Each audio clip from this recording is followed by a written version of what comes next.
Welcome to the Learn to Educate podcast. Sit back, relax, and enjoy. Feel free to leave a like or comment at any point throughout the episode. Now let's begin. All right. What's going on, guys? That's what I want to hear. 1, 2, 3. Go. What's going on, guys? Welcome back to the Learn to Educate podcast. First part was very long, so we decided to incorporate into a second one. So we're back, and our next two topics that we'll be talking about in this episode is romantic relationships or intimate, however you want to say it, and work relationships. So for people who don't know me personally, I am currently in an almost 3-year relationship with my beautiful girlfriend.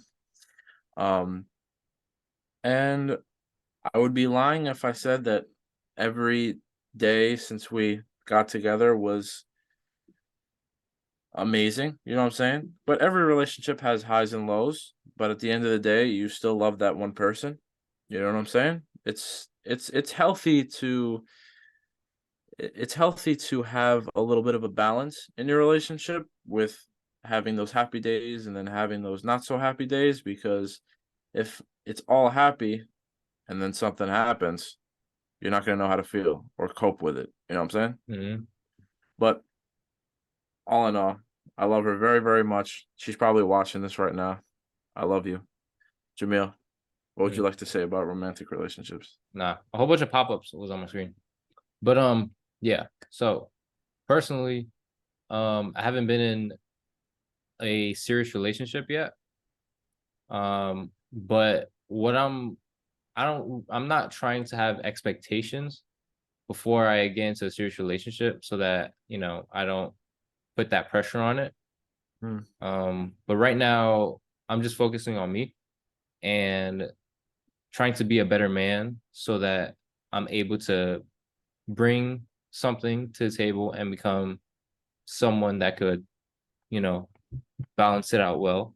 It's kind of like a hard topic to just, like go off the dome about. So if you want, you picked out a video, we could just watch that and bounce off that.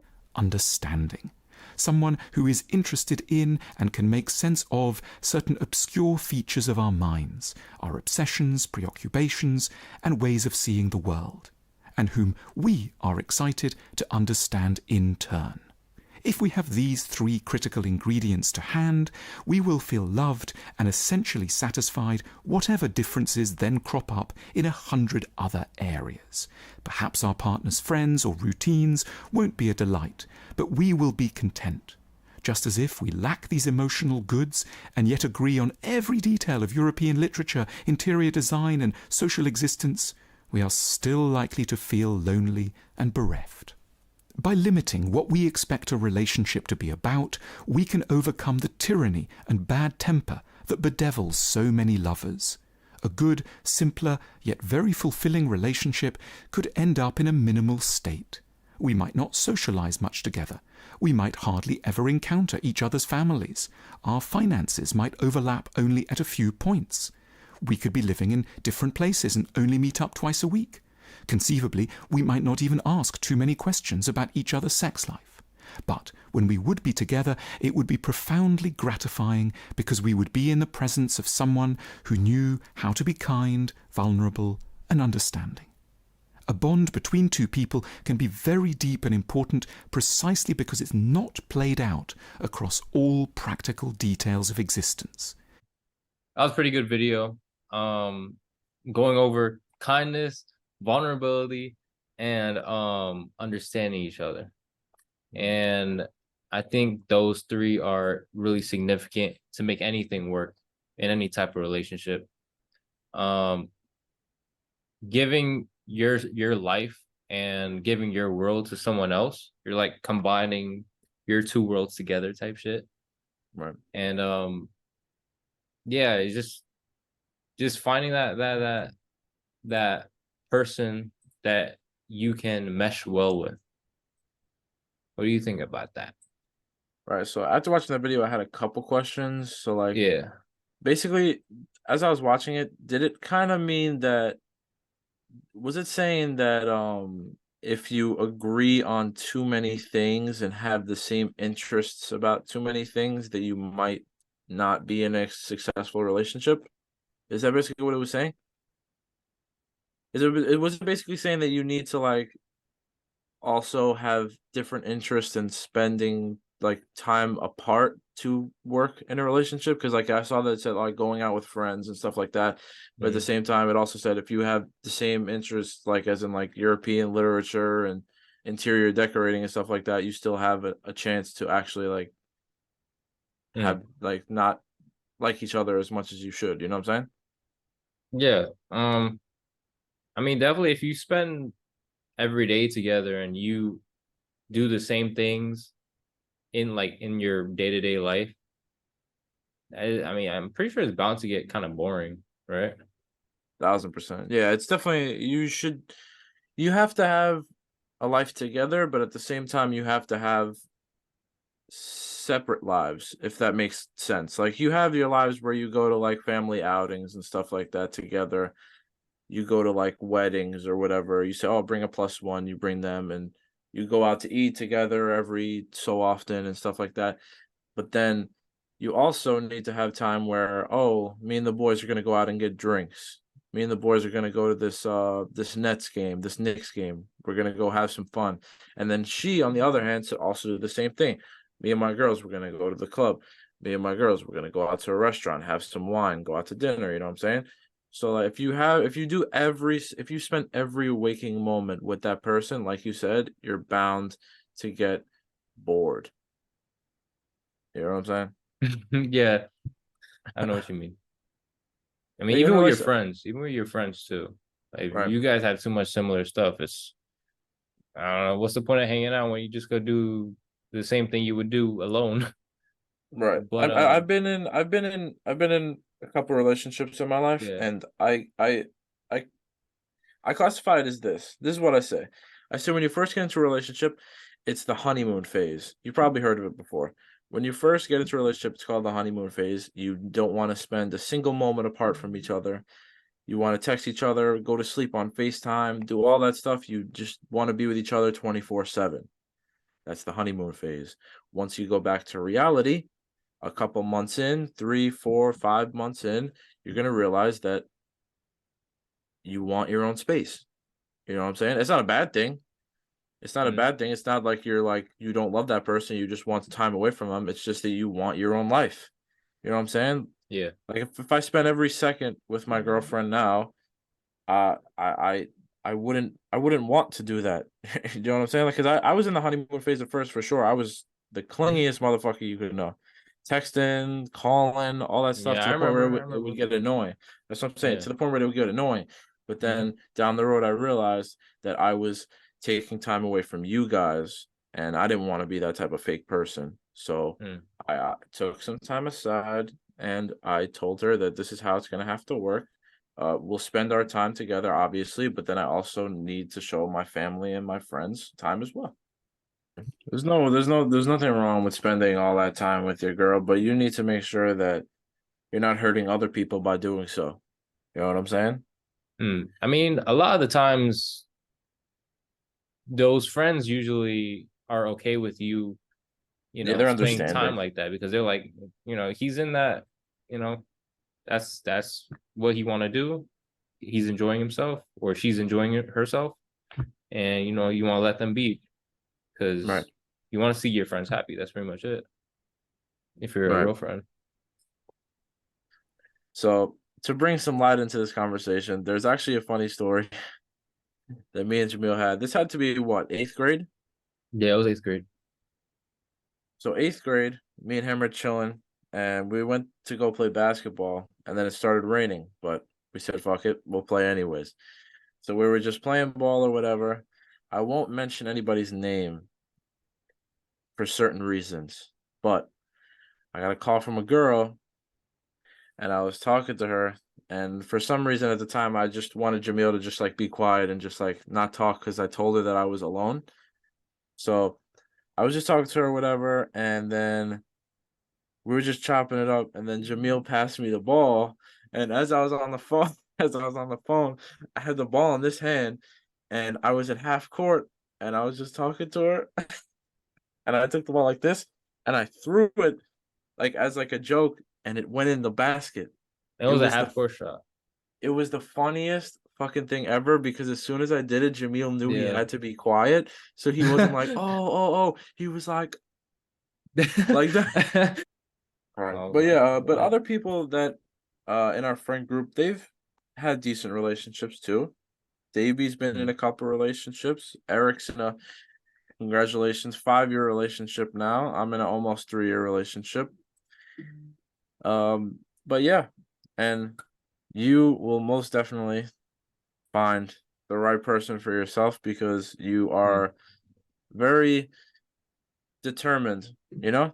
You're more of a career first person, which is very smart. You know what I'm saying? Because at times girls can be a distraction, especially if you have high hopes for yourself. If you have a goal that you want to achieve and it's all the way up here, you're not going to really want to be interested in like a intimate relationship because you want to stay on topic, you want to stay on your own path, and that's what you're doing. Obviously, you have a good career set out for yourself, you have a head on your shoulders, and to be honest, your girl ain't gonna pay your bills, bro. Your girl ain't gonna pay your bills.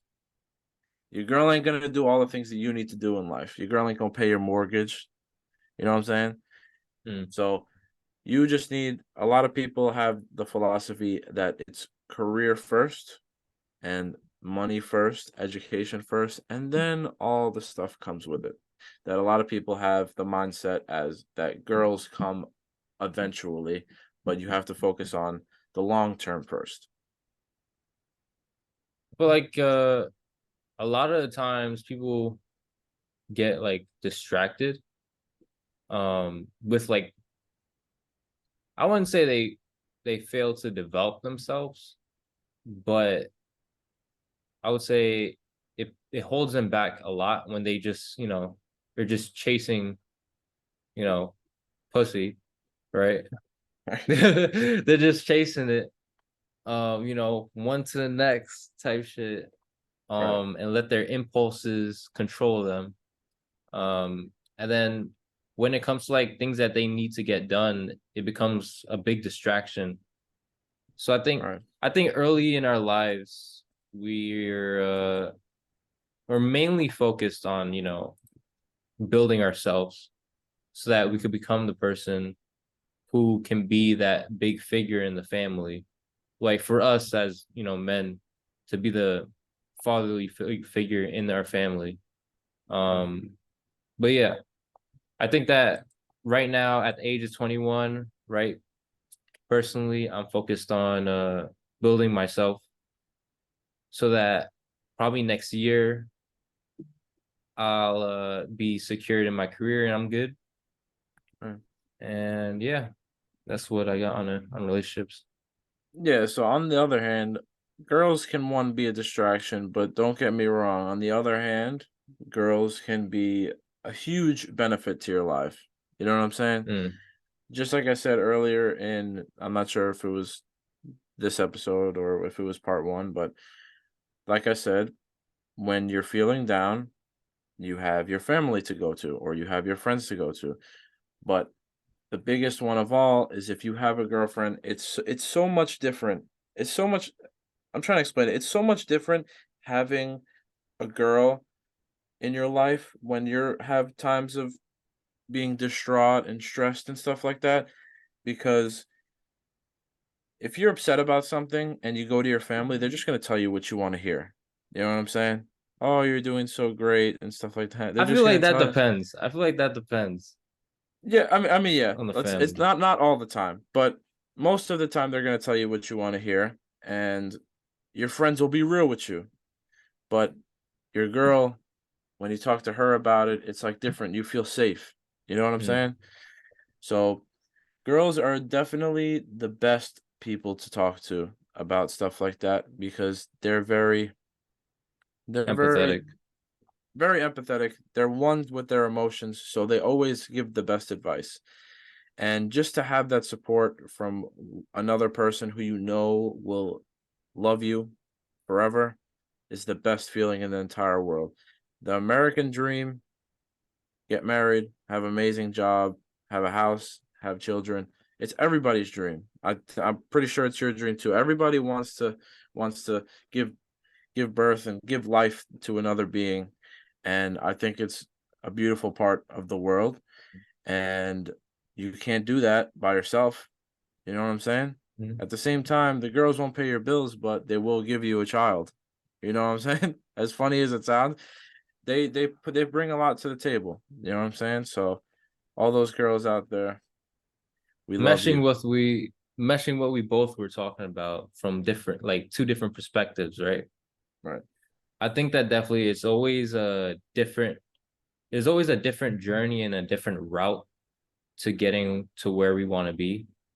And I'm pretty sure most men are, aiming for the same thing in a relationship, a romantic relationship. But everybody has their own different like course they have to go through. And I think that's okay. Right. But moving on from intimate relationships, we're going to go on to our last subtopic, which is work relationships. I don't know about you, but I've only had about 4 jobs in my lifetime in my work career. Have you had a lot of jobs as well? With coworkers, 3. No, like I'm saying, have you like yeah? Oh, so well with coworker. Oh, because you're saying With because like with coworkers, 3. you're remotely and stuff like that. Yeah. So, but including remotely, it's 4. Yeah, 4. Yeah. Okay, so we both pretty much had the same amount of jobs. Um, but I feel like work relationships is one of the most important because especially in retail, and being like a salesperson or being in the retail industry, you kind of have to adopt this new personality and you have to be like overly nice. You know what I'm saying? You learn Hmm. how to deal with people, which is a great thing because as you learn to deal with people, those people that you're dealing with can be people that are very important in life. Making connections is the best thing that you can possibly do. All of my my jobs, my first job, I worked at a deli. I've met a lot of people, but it was in my neighborhood, so I kind of really knew all of them already. But after that, I worked at an ice cream store in downtown Brooklyn. I met a lot of people from that. I worked there for about a year. And then I started to work at the Barclay Center, and oh my God, I've met so many people at the Barclay Center, not just people That's who a good work there. spot. I've met a couple celebrities, and I also just met like random people that just like are there watching whatever event is there, and you just chopping it up with them. So you could also find a career. I know tons of people who have talked to random people that showed up to their job and they're like this Mhm. big important person and they actually hooked them up with a job somewhere. You know what I'm saying? So I think that making connections is one of the most important things in your career. How do you feel about that?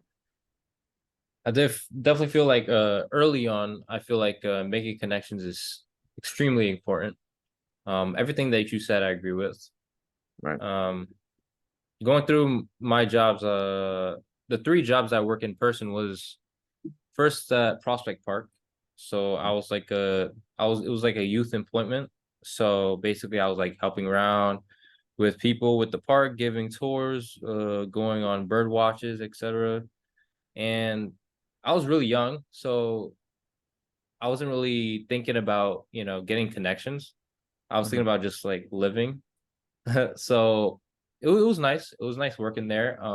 Then my second job, which was my favorite job, I met my boss Pablo, As a pizza shop, and right? The pizza shop? yeah, the pizza shop. So it was like custom pizzas. Shout out and pizza. Um, he literally changed my perspective in a way of how I saw work because at the time I actually needed the money to, help with rent and stuff. So I was just working to pay rent. I wasn't thinking about this job could teach me some things, right? But then when I was talking to Pablo, he was so like chill and he was chill, but he was so like respectable, you know what I mean? Those type of people where they tell you what to do in a way that you actually care about doing the work to like help them run the store better. Yeah. like that type of style. Right. And that was like incredible job because I got to know how a boss should actually be like. And then the other job, the sandwich shop, was actually, I never like speak about it, but it was actually terrible. It was actually so bad, bro. Like my boss every day, she was like complaining about like being here. She was like, I wish I wasn't here. In my ear, like, bro, what? That's not gonna inspire me to work or That's what some I'm shit. saying. That's your Like, business, dude. Why do you talk about that? exactly. And it's like every day she went to, go on and on about that. And then my coworkers was like, they were a bad influence. They were like, they would drink or smoke in the back all the time. Right. And but the thing is, I didn't let it bother me or phase me because after I worked with Pablo, I found out how a business should run and how a proper boss does things. So I just stayed silent for the sandwich shop. I was like, stayed away from everybody. I just did my work. Right. Right. So I think that being like getting that experience, you don't really expect what you're gonna get out of it, but in a way, it does change like the way you think about things in like your day-to-day life. Right. Yeah, What do you think about that? staying on the topic of bosses. Yeah, most bosses are like on your ass about a lot of stuff, but they kind of have to because it's their business, you know what I'm saying? And people take that in different ways. People could take that as in an understanding way, and they're like, "Oh, okay, yeah, I'll do this for you, this and that, because that's your boss trying to keep the business afloat." But then other people are like, "Oh, get off my dick, like, leave me alone, like, I'm here for like the next 5 hours. Can I just like take a break or whatever?" And those two types of people, one is gonna go far in life, and one will not go far in life, and I won't explain it because I think we could all come to the same understanding about it. But I have been I've had good luck with bosses in my past. Um, but there were two different types of jobs, you know? So like the ice cream store was more of like a smaller spot. It was a Mhm. popular spot, but I only had maybe say a handful of coworkers, maybe like 8 or whatever. Um, but then Barclays Center, I didn't really get to talk to too many of my bosses because it was like more of like a big population of workers because obviously it's a sports arena and it's just an arena. Yeah. So there's a lot of people. Like I had a lot of different coworkers and stuff. So the bosses were always busy with doing something. So I didn't really get to talk to them as much as I could, but I'm grateful for my time that I put in there, and I definitely met a lot of cool people, you know? So, like, I don't know about you, but, like, when you're working and you don't really know, like, your coworkers, it's like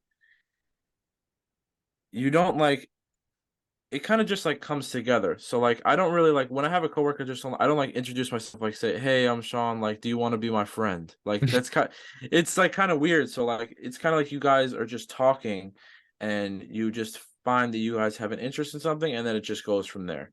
I Yeah. have tons of friends. Everybody that I worked at the ice cream shop, I'll even name drop Nate, Avery, even Lodi. Lodi worked with me at that ice cream shop for a hot minute. Uh, Daniel. I've had tons of friends that I still do talk to this day, and I think it's the most important thing to have a good relationship with your coworkers because at times where it starts to get busy, you know what I'm saying? So like obviously that pizza shop has Mm. definitely gotten busy at times. When it gets Yeah. busy, if you're working with somebody who you don't really know and you don't really like, and it starts to get busy and the chemistry isn't there, Mm. it's not going to end well. You know what I'm saying? But if you know that person, you speak to each other and all that, the business will run smoothly, your boss will be content, and it's just going to be it's going to be a very much better situation.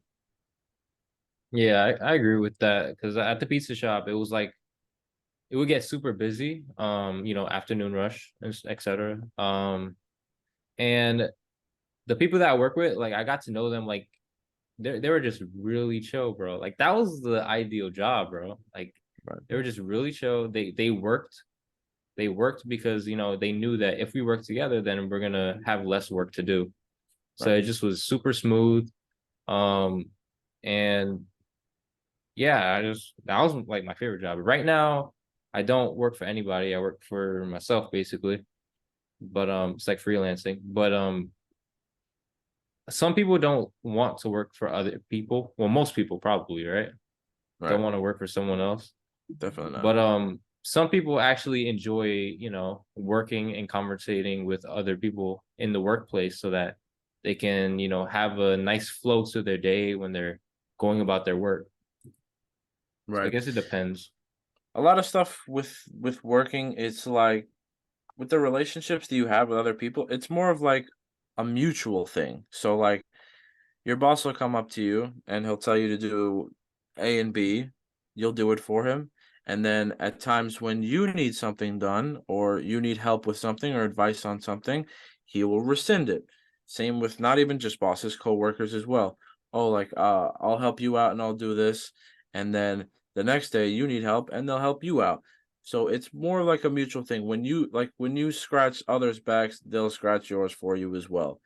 So it's the most important thing in the world that in your career, whether you're just starting out your jobs and you just have like a low end job, or if you just graduated from college and you're trying to get a big boy job, the most important thing is to show respect, and the most important thing is to talk and communicate with others. Okay, so that will conclude part 2 of relationships, episode 3. We appreciate for all who stayed for both parts, and we love you guys. Obviously, we appreciate the continued support. We would love feedback. Obviously, I always reiterate myself, we would love for you guys to comment and let us know what you want us to do differently or what you want us to do in future episodes. But please like, comment, obviously subscribe so you don't miss any of the episodes. You can go to Jamil's Instagram, it's going to be right over there. You can go to my Instagram. Oh, right over there. You go to my Instagram, it'll be right down here. Or you can go to our podcast Instagram, which is Learn to Educate Pod. You can see us on Instagram, you can see us on Twitter, you can see us on TikTok. So that's it. Jamil, any closing statements? Work on your relationships. Work in your relationships. You only live once. Make the best of it. We love you guys. We'll see you next time. Peace.